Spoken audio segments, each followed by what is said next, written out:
One message, one rumor, one lockdown, and everything changed. Story 1. The email that shouldn't exist. Cardinal Hume Catholic School, Gateshead, March 6th, 2025. A rainy morning like any other. Students were trudging in with half-zip jackets, earbuds in, brains still half asleep. At 9:18 a.m., receptionist Dawn Price checked her inbox. Amid lunch orders and staff notices, there was one subject line that froze her blood. Sins must be repaid at 9:33. Attached was a grainy photo, black and white, CCTV style, showing the school's main corridor. Below it, 6 chilling words. Judgment by fire. This is not a drill. At 9:21, the loudspeaker blared. Staff initiate lockdown protocol alpha.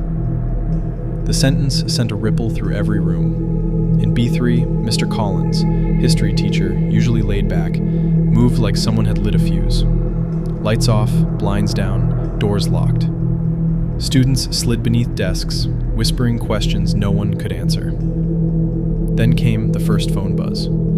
Then another. Group chats blew up. Did you see that van in the lot? Swear I saw someone in a mask. What if this is like that other school? In the dark, speculation bred fear. In room B3, someone stifled a sob. And that's when it started. A single, heavy step. Right outside the door. Then the handle jiggled. Slow, testing. Like whoever was out there wasn't in a rush. Mr. Collins pressed himself against the door, signaling for silence. Then came another sound, metal scraping down the row of lockers. It was slow, drawn out, almost deliberate, like claws dragging, or worse, something being sharpened. 29 minutes later, police swept the halls. They found no intruder, no weapons, no devices. But that email, it had been routed through 3 separate servers, all inactive since 2018. Investigators said it was a sophisticated prank. But the school never got closure. Why was the timestamp 0933? Why the photo from inside the school? Later, the CCTV footage revealed a hooded figure walking toward the library before the feed glitched. A 7-second jump, no explanation. The person was never identified. Then came the package. A small padded envelope arrived at the school front desk 1 week later. Inside, a USB stick. Plain, unmarked, except for a note written in block capitals. Next term. No one ever revealed what was on it. The IT staff was told to keep quiet. Some say it was blank. Others claim it contained a countdown. Students still flinch when the intercom buzzes. And some swear that if you're alone in Hall C after dark, you can hear metal dragging across the lockers again. Story 2. The rumor that grew teeth. May 11th, 2023. Crosby High, Waterbury, Connecticut. It started with a blurry Snapchat at 12:07 p.m. A hallway, a figure. The caption, "He's in the building." 90 seconds later, the screenshot appeared on TikTok. Students started whispering.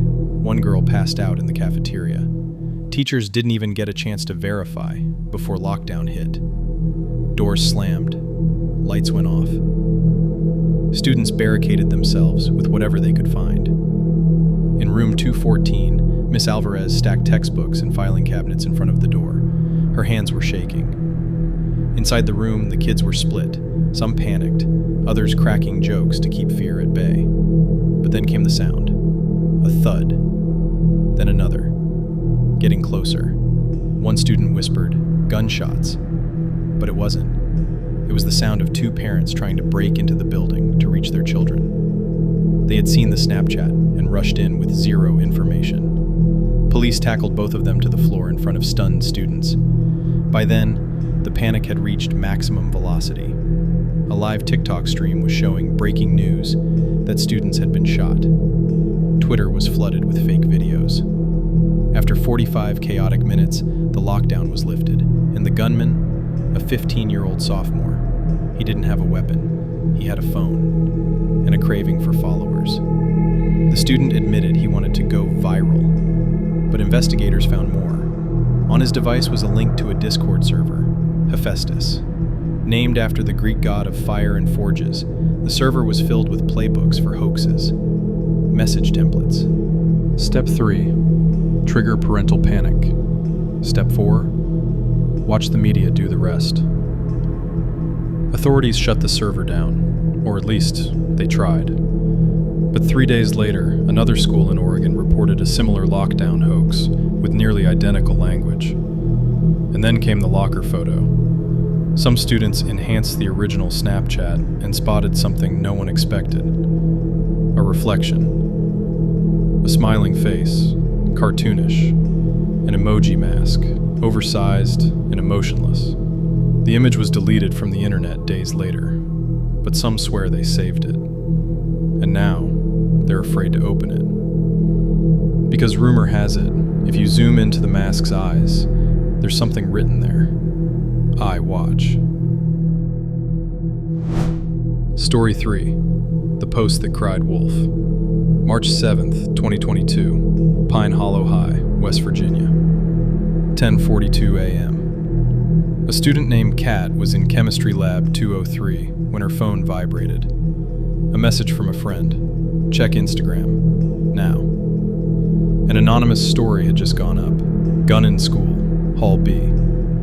Attached was a countdown GIF, ticking ominously toward 11 a.m. Within 4 minutes, lockdown was announced. But this time it got worse. The chemistry lab was already filled with strange smells from experiments, but now there was something sharp, bitter, burning. One girl started coughing. Another said her throat felt like it was closing. The fire alarm blared. Students were evacuated under armed guard. Some teachers refused to leave, afraid it was a trick. Chaos reigned, and then, from behind the gym, a teenager appeared, wearing a hoodie, a gas mask, and holding a bottle of bleach. He was live on Instagram. The caption read, "Operation Panic, Success." He was tackled and arrested on the spot, but he kept laughing. The student claimed it was all performance art, that he had been dared by friends online. But police traced his chats, straight back to the same Discord server, Hephaestus. Same logo, same playbook, same eerie vibe. Afterward, the school banned phones, tightened security, but some things can't be erased, like the grainy footage leaked weeks later, showing a figure walking through the halls during the chaos. The hallway was supposed to be empty, yet there he was, tall, hooded, unmoving. And in the background, a soft tapping sound, metal on metal, almost like a hammer. Some say the figure wasn't real, just another trick of the light. But the school installed security grates over the lab vents anyway. And the janitor? He quit. Said he kept hearing someone whispering his name through the pipes. The last thing he left behind was a note. If you find the USB, don't plug. Still think it's over? 3 different towns, 3 different students, one single thread. A name, a mask, a pattern. In a world ruled by clicks, fear is the fastest way to go viral. And what's truly terrifying is that these weren't isolated incidents. They were rehearsals. If you're still watching, look around. Check your phone. Check the window. Because sometimes it only takes one message to lock you in, turn the lights off, and bring the horror to your door. The end. If this video made your skin crawl, hit like, subscribe, and share it with someone who thinks lockdowns are just drills. Next time, we're diving into a field trip gone horribly wrong, one that still has a police file marked unexplained. And remember, the scariest part of any horror story isn't the monster. It's when no one believes you.